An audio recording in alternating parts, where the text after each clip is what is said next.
వాట్సాప్‌లో జరుగుతున్న అతి పెద్ద 2 స్కామ్‌ల గురించి మాట్లాడదాం. పొరపాటున దాని మీద క్లిక్ చేసినవే అనుకో ఇంకంతే. ఆ వచ్చిన ఫోన్ కాల్‌ని నువ్వు నమ్మినావనుకో ఇంగంతే. Welcome to technical thinkers. ఈ మధ్య వాట్సాప్‌లో 2 పెద్ద స్కాములు నడుస్తున్నాయి. ఈ వీడియో కొంచెం లెంతీగా ఉంటుంది. కానీ ఎండ్ వరకు చూడండి, చాలా ఇంపార్టెంట్ ఇన్ఫర్మేషన్.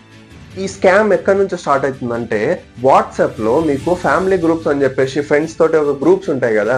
సో ఆ గ్రూపుల నుంచి స్టార్ట్ అవుతుంది. సో ఎట్లా అంటే, మీ ఫ్రెండ్స్ దగ్గర నుంచే ఇలాంటి ఒక మెసేజ్ అనేది మీకు గ్రూప్‌లో వస్తది. ఇప్పుడు ఉదాహరణకి నాకు ఈ స్కాముల గురించి అంత అవగాహన లేదు అని అనుకోండి. సో నేనేం చేస్తా, ఈ మెసేజ్ ఎట్లుంది, ఓకే పైన చూస్తే ఎస్బీఐ అని ఉంది, కింద 50,000 అని రాసి ఉంది. సో కింద ఏదో ఉంది ఏపీకే అని చెప్పేసి, ఇదేంటిదబ్బా, సో మనోడే పంపించింది కాబట్టి నమ్మకంగా ఉంటుందని చెప్పేసి దాని మీద క్లిక్ చేస్తా. అది క్లిక్ చేసిన తర్వాత నీ ఫోన్లో డౌన్లోడ్ అయిపోతుంది. దాని తర్వాత నీకేం ఫైల్ ఓపెన్ కాదు, నీకేం ఉండదు. సో ఏం లేదు కదా అని చెప్పేసి నువ్వు వదిలేసి బ్యాక్ వచ్చేస్తావు, నీ పని నువ్వు చూసుకుంటుంటావు. సో ఇక్కడ నుంచే అసలు కథ మొదలవుతుంది. ఏంటిది అని అంటే, ఇక్కడ నుంచి నీ ఫోన్లో ఉన్న ప్రతి ఒక్క ఫోన్ నెంబరు, నీ ఫోన్లో ఉన్న అన్ని ఫోటోలు, నీకొచ్చే మెసేజ్లు, నువ్వు చేసే కాల్స్, ప్రతిదీ ఆ స్కామర్స్ దగ్గరికి వెళ్ళిపోతుంటాయి. ఇప్పుడు నీ దగ్గర ఉన్న డేటా మొత్తం వాడి దగ్గరికి వెళ్ళిపోయింది. సో నెక్స్ట్ ఏం చేస్తాడు? ఇప్పుడు ట్విస్ట్ ఏంటిదంటే, నీకు ఎట్లయితే నీ ఫ్రెండ్ దగ్గర నుంచో, నీకు తెలిసిన వాడి దగ్గర నుంచో వాట్సాప్ లో ఆ మెసేజ్ వచ్చిందో, అదే మెసేజ్ నీ అందరి ఫ్రెండ్స్ కి వెళ్తుంది.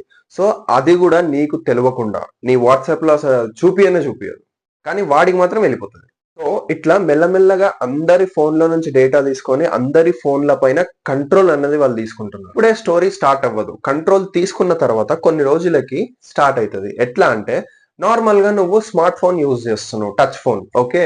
అందులో నువ్వు పైసలు పంపించుకోవాలి అంటే ఫోన్ పే అని చెప్పేసి, గూగుల్ పే అని చెప్పేసి వాడతావు. సో వాటికి నీ ఫోన్ నెంబర్ నుంచే పంపిస్తున్నావు. సో నీ ఫోన్ నెంబర్ వాడి నీకు తెలియకుండా నీ బ్యాంక్ అకౌంట్ లో నుంచి డబ్బులు మాయం. ఎక్కడ పోయినాయిరా అని చెప్పేసి చూస్తే తెలీదు. బ్యాంక్ అకౌంట్కి వెళ్ళి చెక్ చేస్తే నీ అకౌంట్ నుంచి నువ్వే పంపించుకున్నావు అని చెప్పేసి వాళ్ళు రికార్డ్స్ తీసి చూపిస్తారు. ఇప్పుడు ఇక్కడ నీ డబ్బులు మొత్తం పోయినట్టే. ఇది ఒక రకమైన స్కామ్. సెకండ్ స్కామ్ ఎంత సూపర్ ఉంటదంటే, దిమ్మ తిరిగిపోతుంది. ఇది ఎక్కడి నుంచి స్టార్ట్ అవుతుంది అంటే, నార్మల్ గా తల్లిదండ్రులు ఊర్లలో ఉంటారు, పిల్లలు హైదరాబాద్ అని చెప్పేసో, బెంగళూరు అని చెప్పేసో, లేకుంటే బయట దేశాలకు పోతుంటారు చదువుల కోసము, జాబుల కోసం. ఈ స్కామర్ నా కొడుకులు ఎంత దిగజారిపోయారంటే, దీన్ని కూడా వదులుతలేరు. దీన్ని కూడా వాడుకొని మీతోటి స్కామ్ చేస్తున్నారు. నార్మల్ గా మీకు కొత్త నెంబర్ నుంచి ఫోన్ గానీ, వాట్సాప్ లో వీడియో కాల్ గానీ వస్తుంది అనమాట. అది ఎట్లా అంటే, ఒకవేళ ఫోన్ అనుకో, మీ కొడుకు వాయిస్ మీ కూతురు వాయిస్ లోనే మాట్లాడి, మమ్మీ నేను చిన్న యాక్సిడెంట్ అయింది, నా ఫోన్ ఖరాబ్ అయిపోయింది, ఈ నెంబర్ కి 10,000 ట్రాన్స్ఫర్ చేయి. అదే వాట్సాప్ వీడియో కాల్ అనుకో, రియల్ గా నీ కొడుకు ఆర్ నీ కూతురే మాట్లాడతారు అక్కడ. సో ఎట్లా అంటే, చిన్న యాక్సిడెంట్ అయింది, నా ఫోన్ ఖరాబ్ అయింది, ఇది నా ఫ్రెండ్ ఫోను, నేను అర్జెంట్ గా వాళ్ళకి డబ్బులు కట్టాలి, ఒక 10,000 15,000 నాకు ఈ నెంబర్ కి సెండ్ చేయండి అని చెప్పేసి మిమ్మల్ని అడుగుతారు. కానీ అక్కడ ఉన్నది నీ కొడుకో కూతురో కాదు. అదే కాల్ ని నువ్వు నమ్మినవనుకో ఇంకంతే. ఇక్కడ స్కామర్ నా కొడుకులు టెక్నాలజీని వాడుతున్నారు. ఎట్లా అంటే, మీ పిల్లలు వాట్సాప్ లో గానీ, ఇన్స్టాగ్రామ్ లో, ఫేస్బుక్ లలో ఫోటోలు పెడుతుంటారు కదా అటు ఇటు పోయినవి.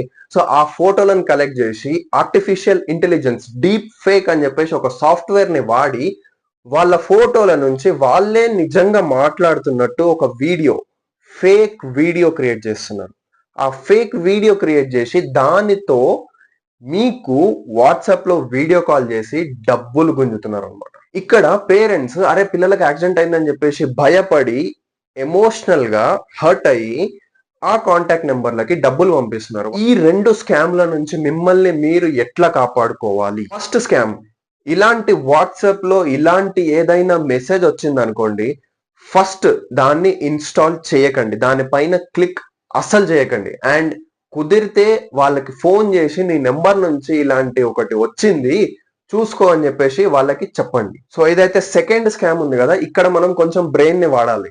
సో వాళ్ళు కాల్ చేసినప్పుడు మీ పిల్లలు మాట్లాడిర్రు అని చెప్పేసి మీరు టెన్షన్ పడి డబ్బులు పంపకండి. మీరేం చేయాలంటే, మీ పిల్లల ఫోన్ నెంబర్ కి ఫోన్ చేయండి, కొత్త నెంబర్ కాదు. మీ పిల్లల ఫోన్ నెంబర్ కి ఫోన్ చేసి, ఇట్లా కాల్ వచ్చింది బేటా, ఏంటిది అని చెప్పేసి కన్ఫర్మ్ చేసుకోండి. ఫస్ట్ స్కామ్ లో నేను దానిపైన క్లిక్ చేసిన, నా ఫోన్ లో డౌన్లోడ్ అయిపోయింది, నా డేటా మొత్తం వాడి దగ్గరికి వెళ్ళిపోయింది, బట్ నా అకౌంట్ లో ఇంకా డబ్బులు పోలేదు అంటే, సో పోయే ఛాన్సెస్ ఉన్నాయి. అలాంటి వాటిపైన క్లిక్ చేసిన వాళ్ళు ఏం చేయాలి, మిమ్మల్ని మీరు ఎట్లా కాపాడుకోవాలి అని చెప్పేసి తెలుసుకోవాలంటే కింద కమెంట్ చేయండి, మాకు ఆ ఇన్ఫర్మేషన్ కావాలి అని చెప్పేసి. సో నేను సరికొత్త వీడియోతో మీ ముందుకు వచ్చేస్తాను. సో ఇలాంటి స్కామ్లని బయట పెట్టి మిమ్మల్ని కాపాడడమే నా పని. సో ఈ వీడియో మీకు నచ్చినట్టయితే నా ఛానల్ కి సబ్స్క్రైబ్ చేసి కింద కమెంట్ చేయండి అండ్ ఈ వీడియో అందరితోటి షేర్ చేయండి. చాలా ఇంపార్టెంట్ వీడియో, అందరికీ ఉపయోగపడుతుంది. సో మళ్ళీ వీడియోలో కలుద్దాం. అప్పటి వరకు జై హింద్, బై బై.